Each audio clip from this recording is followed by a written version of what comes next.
Good evening, virtual audience. Welcome. Thank you for joining us tonight.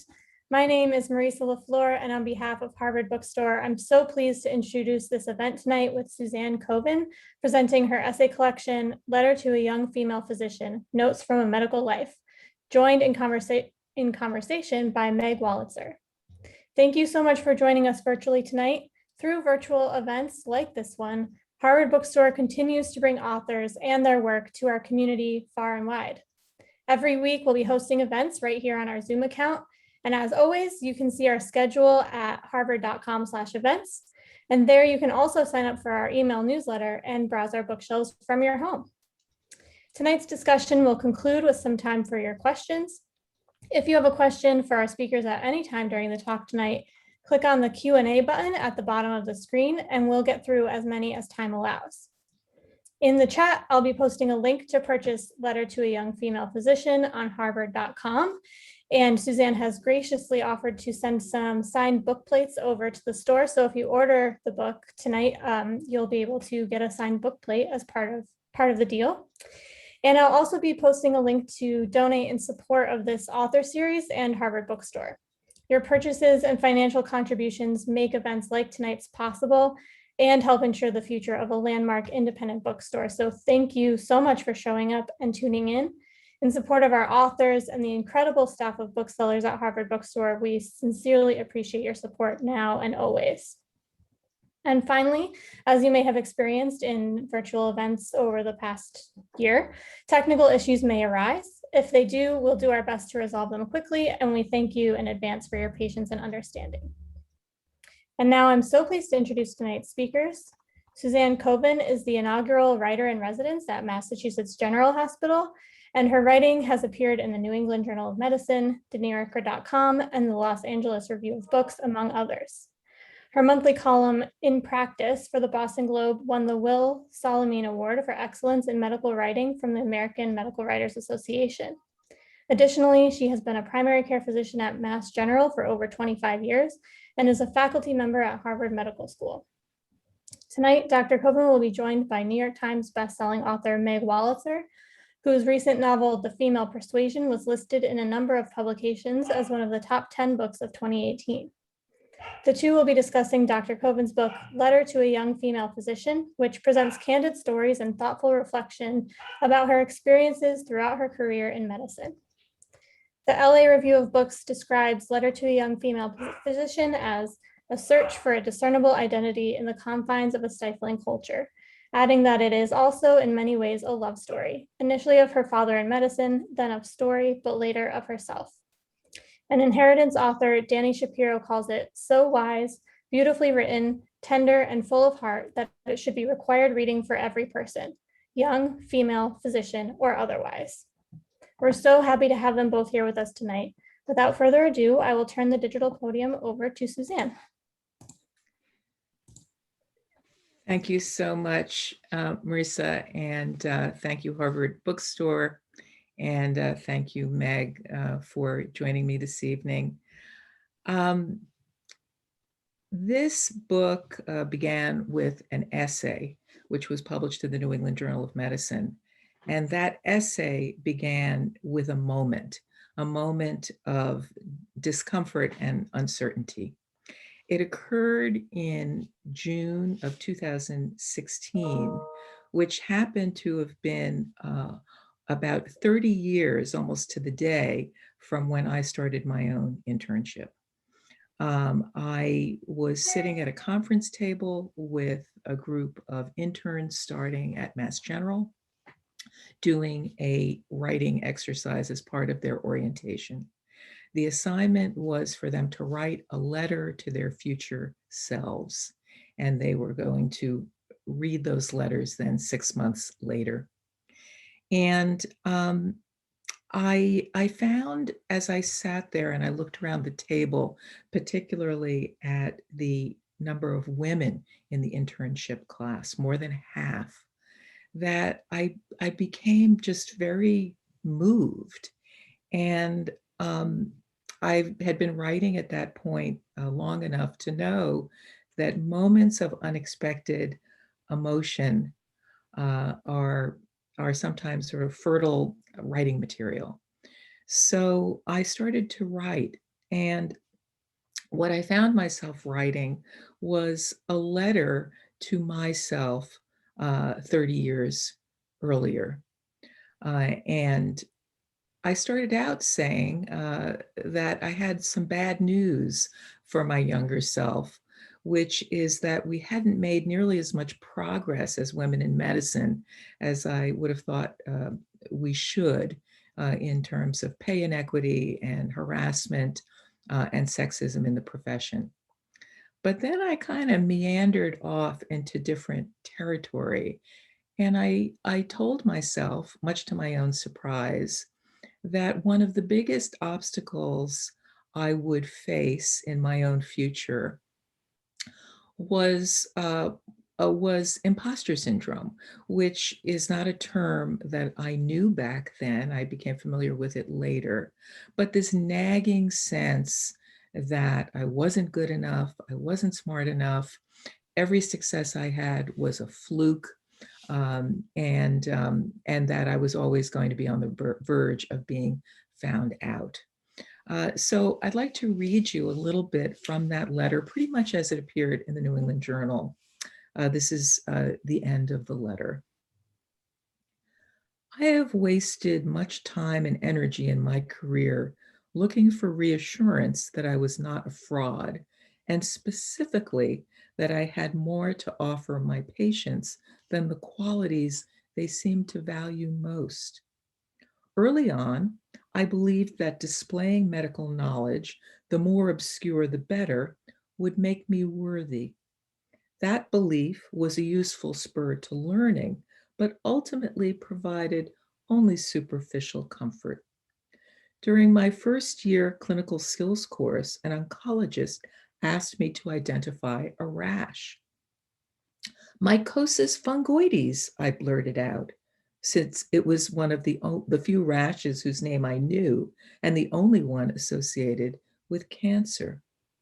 My answer turned out to be correct, causing 3 jaws to drop at once, the oncologist's, the patient's, and my own. But the glow of validation lasted barely the day. A little further on in training, I thought that competence meant knowing how to do things. I eagerly performed lumbar punctures and inserted central lines, and I applied for specialty training in gastroenterology, a field in which I had little interest, thinking I could endoscope my way to self-confidence. My first few years in practice, I was sure that being a good doctor meant curing people. I felt buoyed by every clear chest x-ray, every normalized blood pressure. Unfortunately, the converse was also true. I took cancer recurrences personally. When the emergency room paged to alert me that one of my patients had arrived there, I assumed that some error on my part must have precipitated the crisis. Now, late in my clinical career, I understand that I've been neither so weak nor so powerful. Sometimes, even after I studied my hardest and tried my best, people got sick and died anyway. How I wish I could spare you years of self-flagellation and transport you directly to this state of humility. I now understand that I should have spent less time worrying about being a fraud and more time appreciating about myself some of the things my patients appreciate most about me: my large inventory of jokes, my knack for knowing when to butt in and when to shut up, my hugs. Every clinician has her or his own personal armamentarium, as therapeutic as any drug. My dear young colleague, you are not a fraud. You are a flawed and unique human being with excellent training and an admirable sense of purpose. Your training and sense of purpose will serve you well. Your humanity will serve your patients even better. Thank you. That was wonderful. The book is really wonderful, and I'm really, really happy to be here. And I just want to thank everybody for showing up tonight. These Zoom things, we're turning them into an art. When I read your book, Suzanne, I felt a real connection to it for several reasons that I really hadn't understood. I think we were born in the same hospital, Brooklyn Jewish, and right away there was that. And I wanted to go to medical school and chose another direction. I thought about it for a while. I would have loved to have been a psychiatrist, but more pressingly now, my daughter-in-law is in her first year of her medical residency. And I, love the idea of living vicariously through her. But when you asked me to do this event, I was so happy to do it and to read your book, because I feel that there is a connection, a real connection between, well, those halves of yourself, really, the writing half and the medical half. Sometimes it comes down to questions of empathy. And I wanted to just maybe kick it off a little bit, talking about that. I know you do address the topic of empathy a bit in your book, but what do you think in terms of the two different sides of yourself, the writing side and the medical side, along those lines? I think that a big cause of confusion for me, and what really I think set me off in the wrong direction early in my career, was the idea that these two halves were so different. And I still speak to students who feel this way, that somehow you have to choose to be a STEM person or a humanities person, the kind of person who knows a lot of stuff, or the kind of person who's very caring. These roles traditionally have been gendered. Traditionally in medicine, the doctors knew stuff, and the nurses, who were women, the doctors were men, the nurses were women, the nurses provided the caring. Of course, knowing and caring were never really separable. And the humanities and STEM have never really been incompatible. But I had been an English major in college, and I thought when I started medical school that, well, I had taken the fork in the road and I had made my choice. So now I was going to be this kind of person, and I could no longer be that kind of person.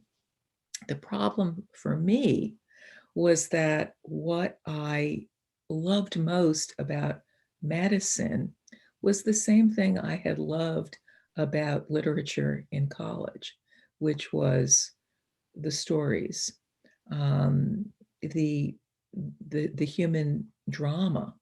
And it took me a really, really long time to figure out that the medical expertise and the appreciation of the patient's story were not different things. I'll give you a concrete example.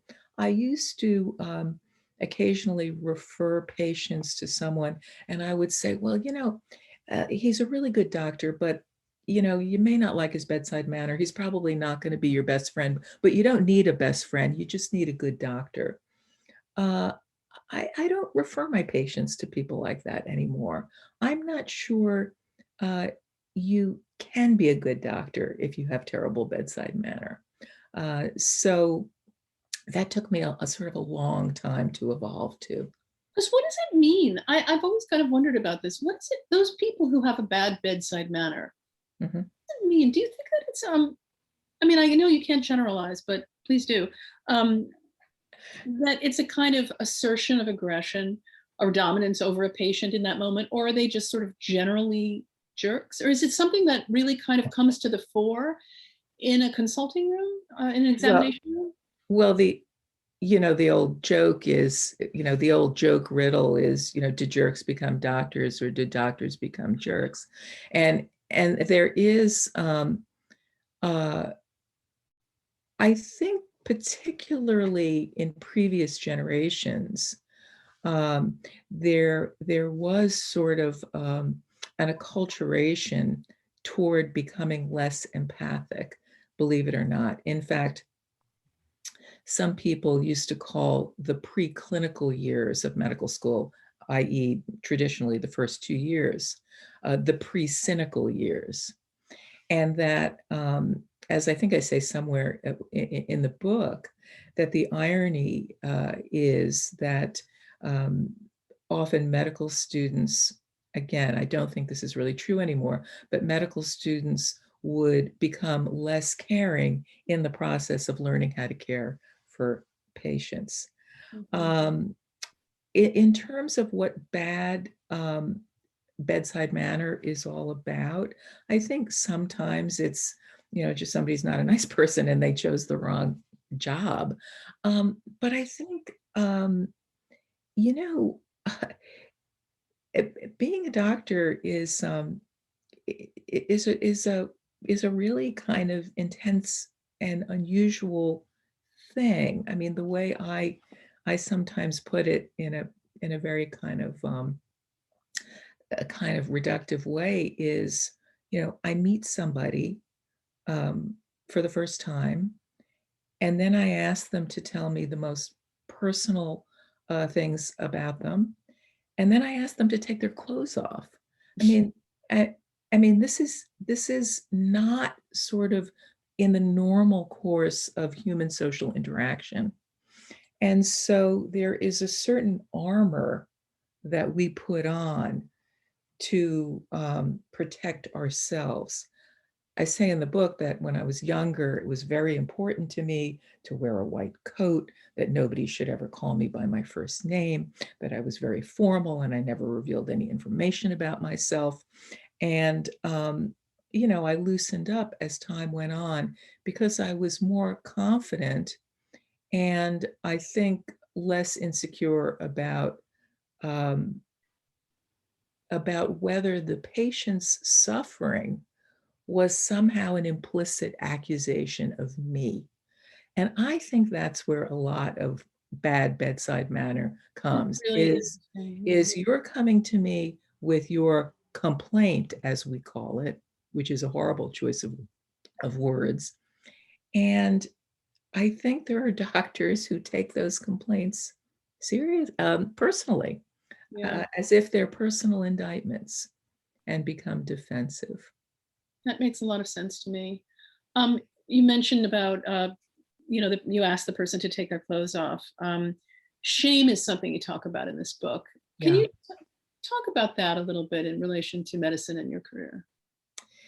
Yeah, I didn't really understand how important shame is in medicine, both the practitioners and the patients, um, until I think relatively recently, in the past 10 or 15 years, particularly as I started bringing literature more into my medical life.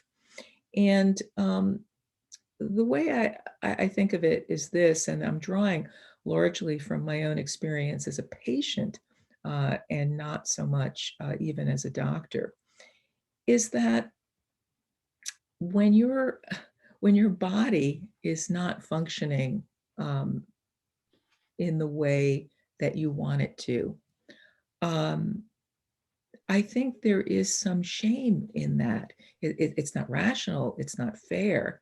Um, uh, but there is some shame involved in being ill or injured. A few years ago, I had a pretty serious um, uh, shoulder fracture and was laid up for a long time. And I was surprised at how ashamed I felt at my own um, deformity and disability, which was only temporary, just sort of a deep sense of outsiderness that happened. When and again, I talk about my particularly my mother's illness late in her life, and my difficulty caring for her as a doctor daughter. I felt deep shame in my inability to protect her, as if I somehow, because I was a doctor, could prevent my elderly mother, from sickening and dying as people's elderly mothers do. And yet, when someone you love suffers and dies in some very primitive way, you have failed to protect them.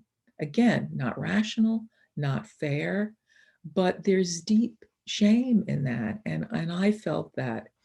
When I started thinking more about shame, I started to sort of see many of my patients through that lens. And I would listen to how they talked about a family member's illness or their own illness. And I would think, this is shame I'm hearing. And if I don't address their shame, I'm not addressing the extent of their suffering. How would you address their shame? Depending on the person, sometimes head on, you know, like saying,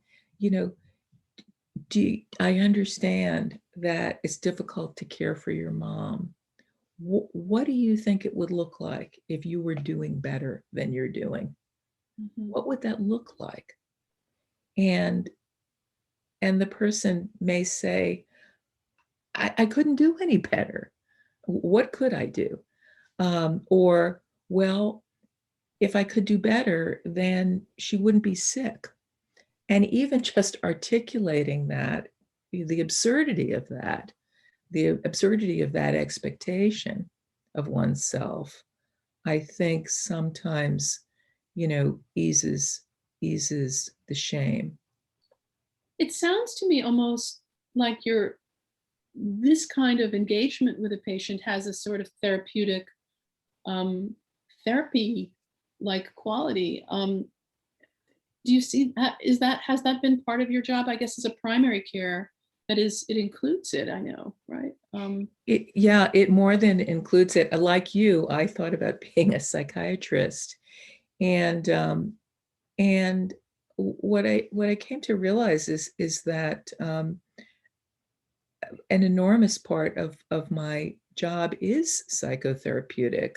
I sort of hate the term psychosomatic because, as if anybody has a somatic or bodily illness that doesn't involve their psyche. I mean, like, how would that work? Everybody's illnesses are psychosomatic. They involve the mind and the body. And there's all sorts of data about primary care doctors managing mental illness because of lack of access to psychiatrists, particularly in rural parts of the country where primary care doctors are treating serious mental illness. So there's that piece of it. But even for someone like me who's practicing in Boston, where there are plenty of mental health professionals, I would say in primary care, there isn't a person I see whose psyche doesn't need to be addressed in some way. And you know what? It's not just primary care, because my colleagues who are surgeons or podiatrists or OBGYNs who are good doctors, they're doing it too. I remember years ago when I went to my wonderful, now retired OBGYN when I was pregnant, and I sort of went off topic and with a concern, and I apologized for going off topic. And he said, "Oh, don't be sorry. I've never met a uterus that wasn't attached to a person." And I mean, that's what a good doctor is. And that's wonderful. I think it is reassuring to patients, or at least I know for me and my relationship with my now retired wonderful internist, it meant a lot to me when she always wanted to talk about books.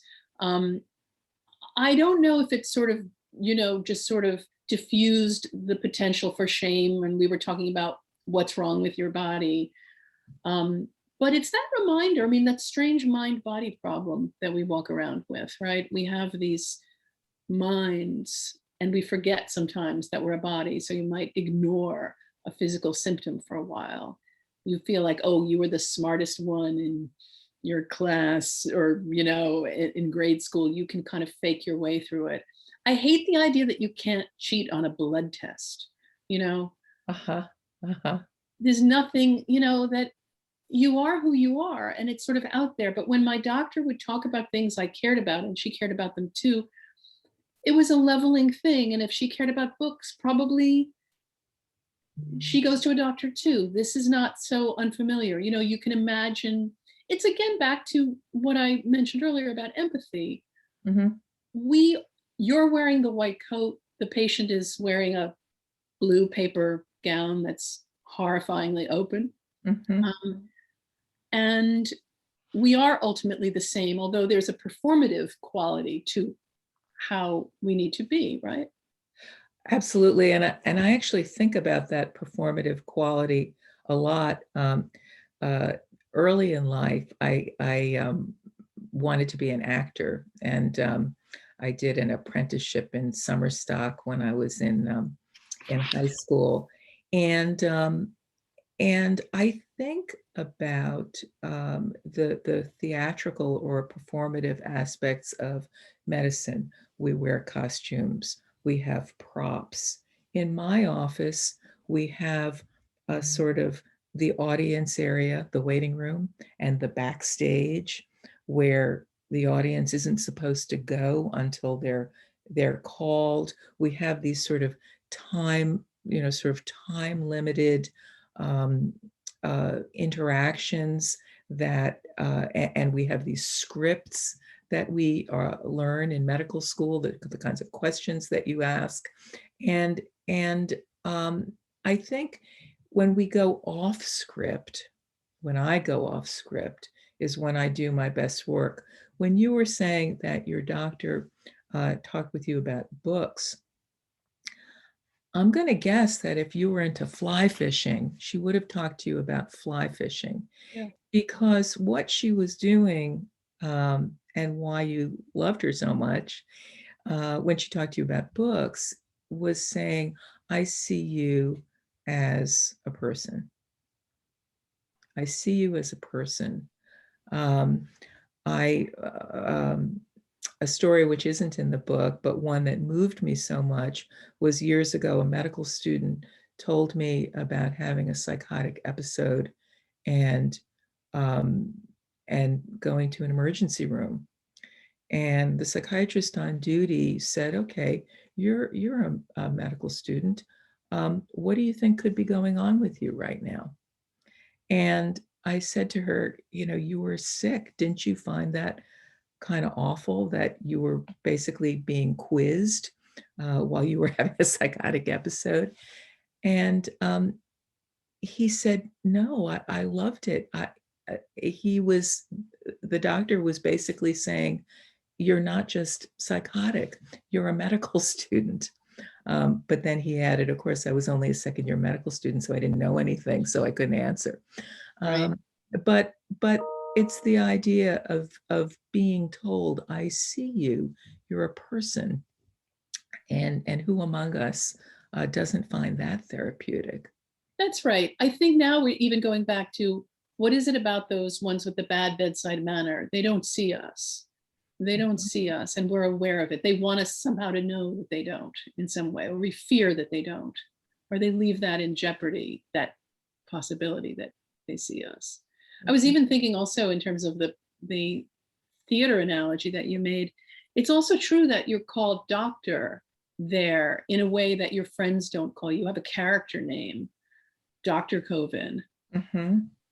How did that happen? Why are doctors called? This is maybe a silly question, but why is it always important that doctors are called doctors, and in no other field are they given their degree? Well, and particularly American doctors, because of course, you know, there British, are it's Mr. Right. physicians are often Mr. In the UK.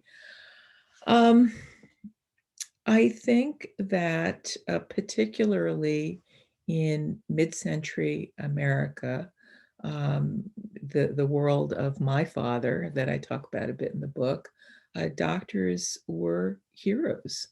And doctors had the answers, the cures. They could cure polio, uh, and, um, and they had magic. It was only, I think, you know, after mid-century, with the rise of third-party payers and this sort of, you know, the falling off of the solo practitioner and the sort of the romantic image of that, and the sort of, you know, institutionalization of medicine, and then going into the last few years with the electronic medical record and you know, doctors tapping into laptops with their eyes averted from patients, which some people have pointed out is kind of like texting and driving. You know, I think that the sort of the idolization of the medical profession has taken a hit with all of that. But this doctor thing, and you want your kid to be a doctor, that's sort of you know, the apex of the American dream. I think a lot of that is really an American phenomenon. There was that great haiku. Right. I'm looking for it in my notes. Do you know it offhand? Yes, this was, you know, like many older people uh, in the 90s, my parents, particularly my mother, got very much besotted with the internet, and was constantly forwarding me jokes that had been forwarded to her, and you had to open window after window to get to the punchline, which turned out not to be that funny anyway. You know, they were all on AOL. And anyway, she sent me one once, which was a Jewish haiku, and it was, peace is knowing, no, beyond Valium, peace is knowing one's child is an internist. And as I say in the book, it wasn't entirely clear to me when she sent that whether it was a little bit of a dig, or because she wasn't having much peace with first my father's illness and then hers, or whether she was saying it because she thought it was true that I being an internist was like Valium to her. I think there was a little bit of both, to be honest. You're talking really about these different generations, and I wanted to ask you about the three generations really of your mother's generation, your generation, and the generation of your students. How has sexism changed over time in the profession, and any even more generally? Of course, you know, I wish we had so much more time to talk about how you perceive it in writing as well as in medicine, but I think maybe we should stick to medicine for the moment. Right. Well, I think that, and it's only sort of recently that I've realized this. I think my mother was certainly very aware of sexism. She was born in 1927. She went to college and got a master's degree in teaching, only in case the unthinkable were to happen and she would become a widow and she would have to earn a living.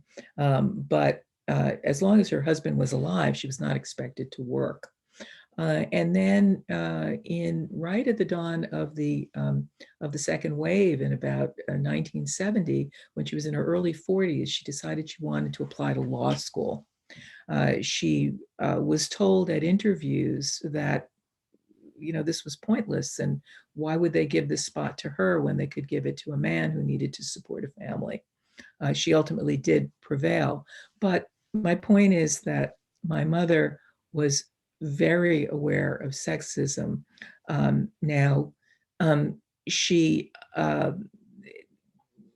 didn't talk about it in those terms, but she was very aware of it. I'm going to skip now to my students and then come back to myself. My students, my trainees, my younger colleagues, I think are also very aware of it, are very aware of the pay gap, the promotion gap, the prevalence of harassment in medicine and, of course, in other professions. And, when I give lectures about this, as I just happened to do yesterday, the younger women in the audience aren't saying, I don't know what this old lady is talking about. They know exactly what I'm talking about, and it is real for them. And they talk about it a lot on social media. I think I was less aware of sexism than either my mother's generation or my daughter's generation. My daughter's about the same age as my medical trainees. I thought, never occurred to me that I couldn't apply to medical school. No one told me at an interview that, the space was being wasted on me. So I was really blind to it. This is how blind I was to it. In my memory, I thought, well, the class that I was in, medical school class, was, more or less 50-50, men and women. And then not too long ago, I looked at a picture of the class, and it wasn't anything of the kind. We were vastly in the minority. I had chosen to remember it otherwise. And then I started to think, as I wrote this book, step by step, of things that I didn't rebel against because I felt that for my own self-preservation and for my own ambition, I couldn't question. I didn't have the energy to question. I didn't perhaps have the courage to question. The most egregious of which was that I worked as an intern and a resident throughout my pregnancy without adjusting my hours and ended up with a life-threatening pregnancy complication because I didn't want to risk my reputation to be seen as a whiner, a complainer, a woman. And so it's only in retrospect that I realized that I was swimming in sexist waters, but was willfully blind to them in a way that my mother wasn't, and in a way that my trainees aren't. Yeah, you had an example in the book during a urology rotation. So a doctor told you that it was pointless for you to be there because no self-respecting man would go to a, quote, lady urologist. That's right. Yeah. And I wasn't appalled by that. I wasn't nearly as appalled by that as I should have been. I was, I don't know what I was. I think I just thought, well, that's the way it is. And yeah, maybe he's right, and I probably shouldn't be a urologist. And you're not, and you probably would have otherwise. I know you had it. And I'm not. Yeah. And yeah. Also, I mean, there's passages about Black colleagues of yours talking about the experiences that they had and things that they'd seen in medicine as well. Yeah, that's right. I mean, and as I wrote the book, I also started to come to terms with not only the sexism in medicine, but the racism in medicine, and the racism that is baked into medical training, or certainly was then, where the hospital was effectively segregated. It was not officially segregated as it had been generations before, but there was a ward service where uninsured Black patients were treated, and a private service where insured white patients were treated. And I and my white fellow residents didn't talk about that. And it's only when I was writing the book that I went back and talked to some of the few Black residents that I trained with and asked them, what was this like for you? And clearly it was very different for them. Yeah. I think we should maybe get to some questions. I could talk to you for 4 hours, but I know that people really have some wonderful questions, but we'll keep talking. So Sally Stieglitz says, I often think that everything that happens to a woman's body is considered an aberration from the norm, pregnancy, nursing, but everything that happens to a man's body is considered normal, needing to sleep, have bathroom breaks. Does this women on a career path that is a balancing act that requires hiding, does this, I'm sorry, that question, is that a balancing act that requires hiding and denying our normal existence, this women on a career path? Now, Sally, who is my cousin, I want to make sure I understand that last part of that question. Does this women on a career path balancing act require hiding and denying our normal existence? How does it do that? I guess you could speak to that. Yeah, well, of course it does. I mean, I put in the book that one of the unwritten rules of my residency was that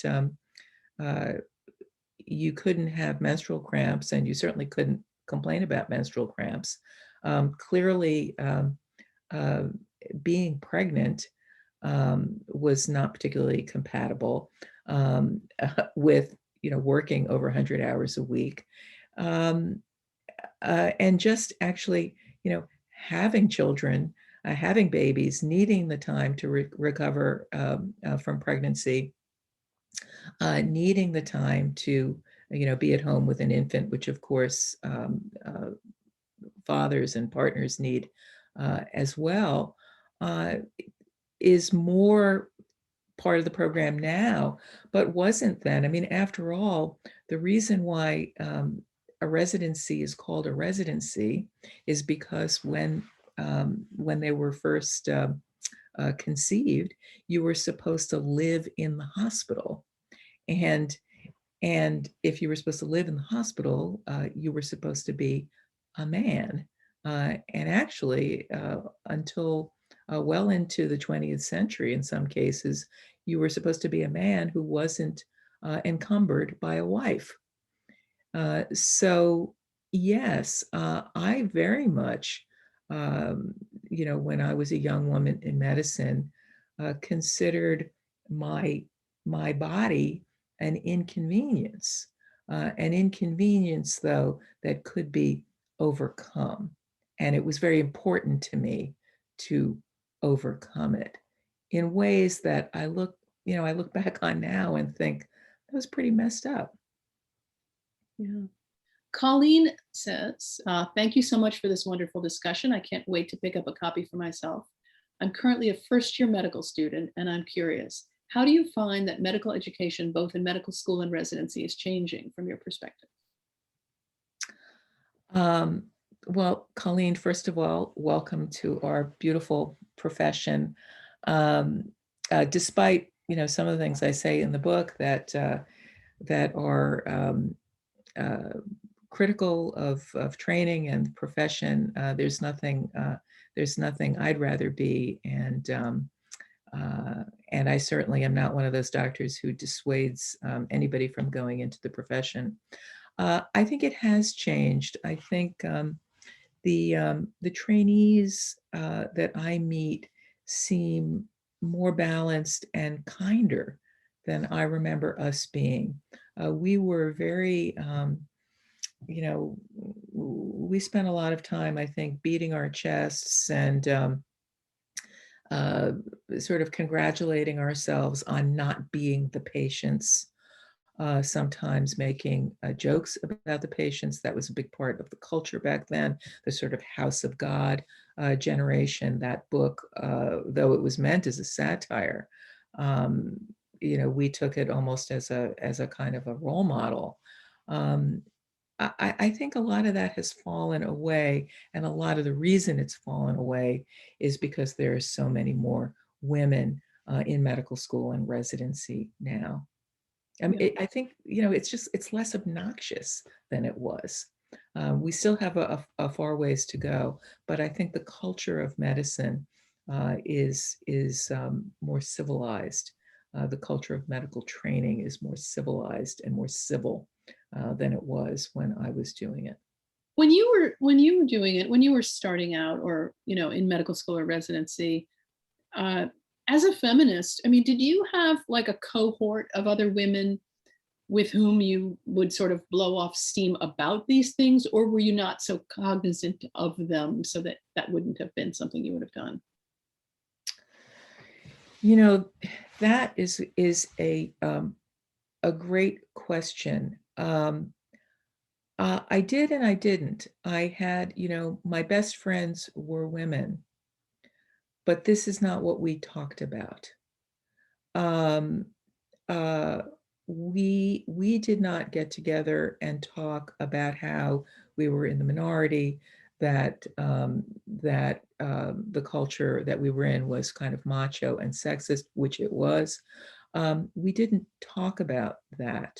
Interestingly, my medical school back in the 1890s had been funded by a group of local women who stipulated that they were only going to give the money to support the establishment of Johns Hopkins Medical School if the school admitted women. The chief among these funders was a woman named Mary Elizabeth Garrett. And there was a room on the first floor of the hospital, a lounge, a ladies' lounge that was called the Garrett Room. And every female intern, was given a key to the Garrett Room.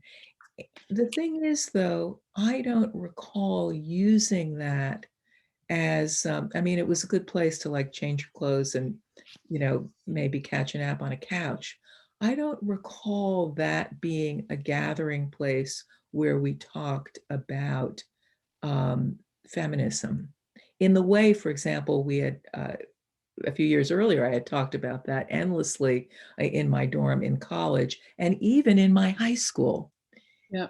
In internship and residency, that was not a topic of conversation because we were too busy, too tired, and I think too afraid of letting our guard down somehow. Speaking for myself, I think that was the case. I felt, and I talk about this a lot in the book, I felt I had to be like a man to be afforded the respect that I wanted. And that was, of course, misguided. Carol says, thanks for this great discussion. All I can say is, will you be my doctor? No, you want Colleen to be your doctor. You want a younger doctor who's going to see you through the decades. No, But it's true. there are a lot of me's. There are a lot Actually, of younger me's. it's a strange thing when you reach a certain age, as I have done, because always, coming up, everybody's older than you, your mentors, often your doctors, and then you're suddenly choosing people who are younger than you. And I wonder if that's an impediment to sort of trust that in some way, because we have this thing, this transferential relationship to people who we perceive as wise and knowing something that we don't know, but we could get from them. What if now you hit your 60s and you need somebody young, you need who will not retire soon? Yeah, I mean, my patients always joke to me, I'll send them to a consultant and I'll say, how did it go with Dr. So-and-so? And they'll say, well, he's 14, other than that.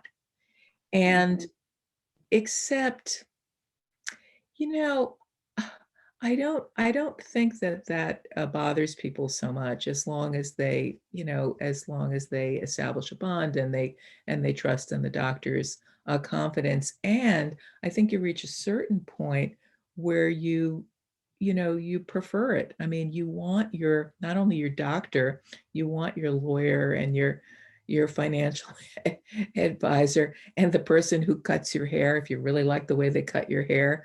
You want you want Yeah. them to outlast you. Right. So at some point, I think in your 50s and or 60s, you start to make that shift. Maybe it makes you think of your own mortality. That's the twinge really about it, that you need younger people.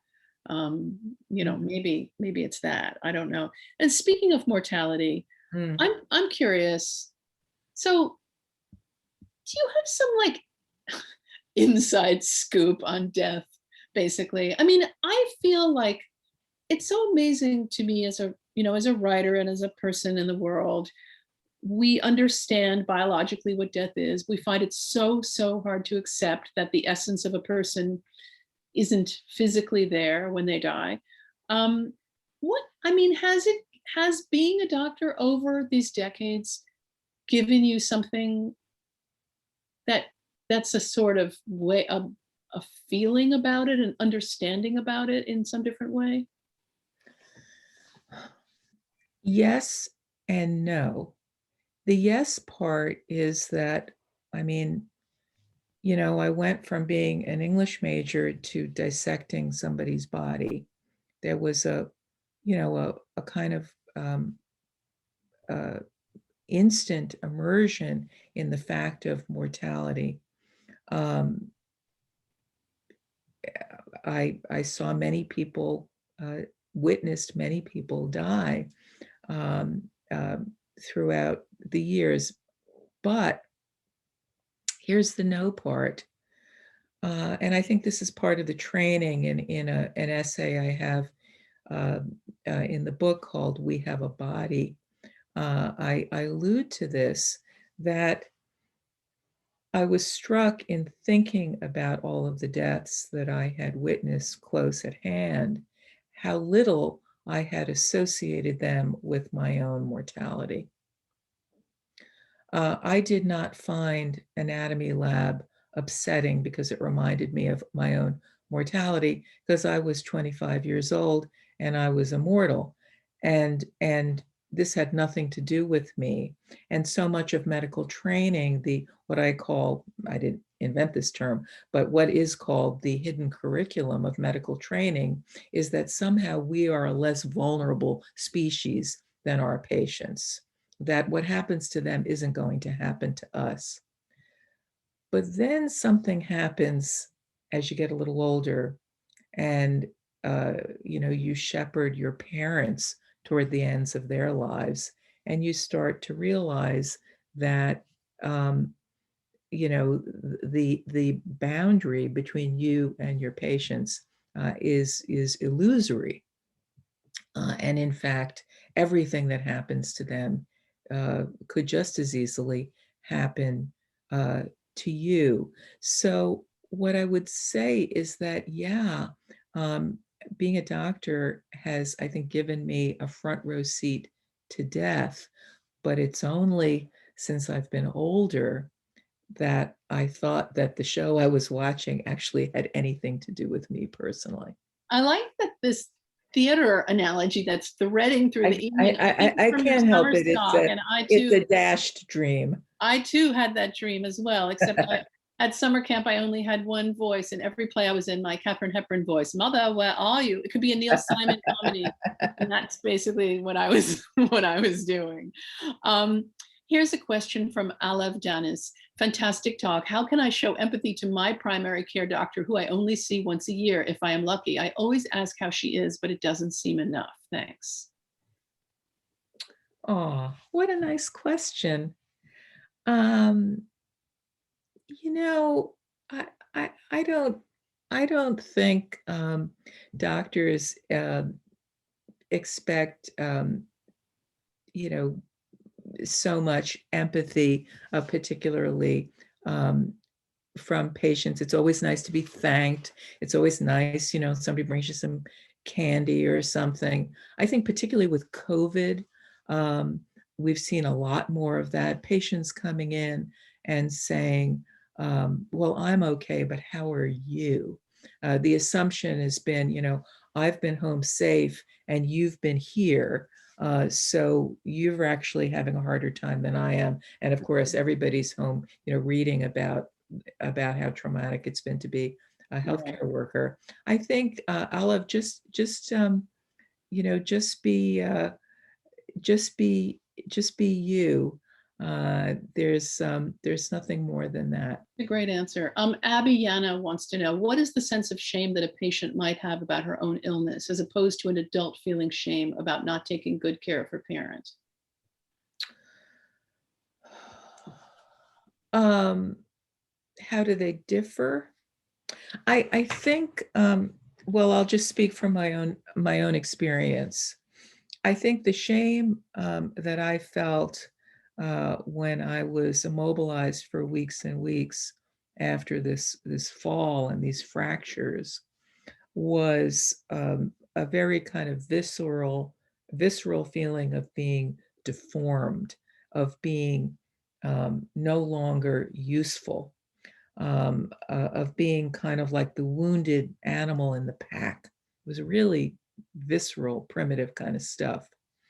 The shame I felt, particularly when my mother was dying, was that I, a doctor, had failed to somehow do more to protect her.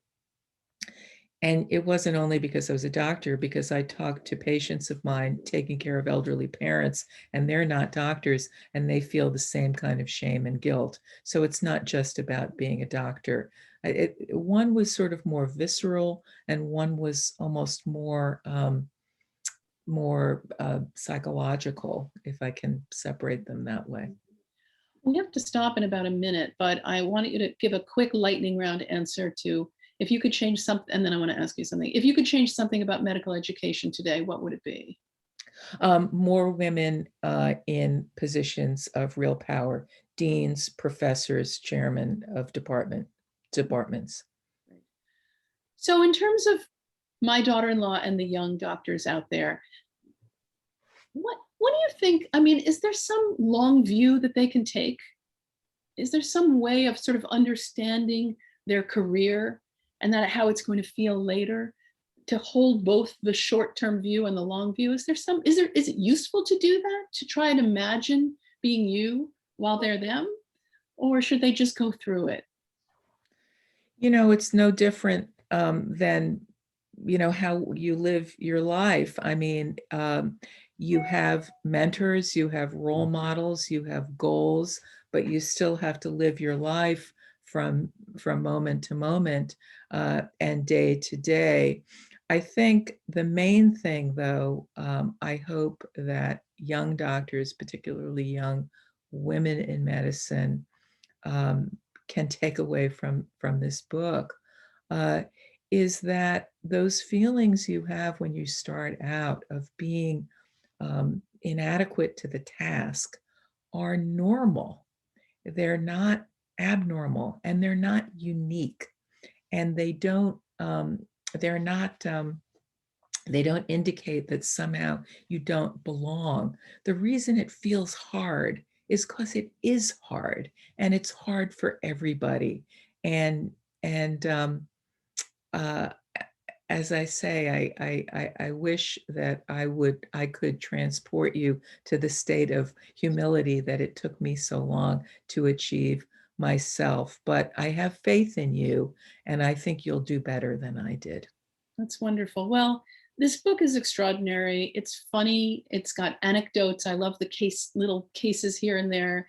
And it's got a real, most of all, it's got a real sense of who you are and how you've been thinking all these years, and you have so many important things to say. So I want everybody to read the book, and I hope they will, and I'm sure they will. And congratulations on your publication. And thank you to everybody for joining us tonight. Thanks everyone for being here, and thank you, Meg. Of course. And a tremendous thank you from me also to both of you, from me on behalf of Harvard Bookstore, for being here tonight and for such a thoughtful, insightful talk. Thank you to everyone out there for spending your evening with us. And again, if you click on the link that I just posted in the chat, you'll be taken to a page to purchase the book from Harvard Bookstore.